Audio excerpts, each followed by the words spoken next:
B'investiment ta' madwar 700,000 euro ġiet rinnovata ta' taħt fuq binja tad-Dipartiment tax-Xogħlijiet Pubbliċi fir-Rabat bħala parti mill-Pjan ta' Rkupru u Reżiljenza ta' Malta. Il-proġett għandu lan li jtejjeb l-effiċjenza fl-użu tal-enerġija fis-settur pubbliku billi jitnaqqas il-konsum tal-enerġija u l-emissjonijiet. Dil-binja badnija kienet fi stat mhux tajba ġifieri u konvertini għandu energy efficient building billi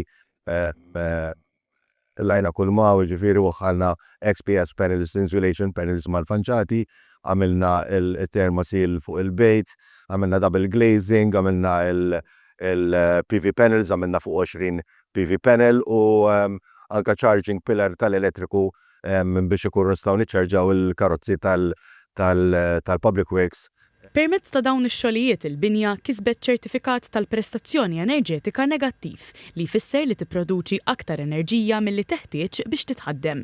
Il-Ministru għall-Fondi Ewropej Stefan Zrinzo Azzopardi qal li dan il-proġett juri kif il-fondi Ewropej qed jintużaw biex jitjiebu l-binjiet pubbliċi u jitnaqqas l-impatt ambjentali tagħhom. Min-naħa tiegħu is-Segretarju Parlamentari Omar Farrugia spjega li dinja waħda minn 10 binjiet tad-Dipartiment illi fl-aħħar sena sar investiment fihom biex jitjiebu l-infrastruttura u l-effiċjenza tagħhom.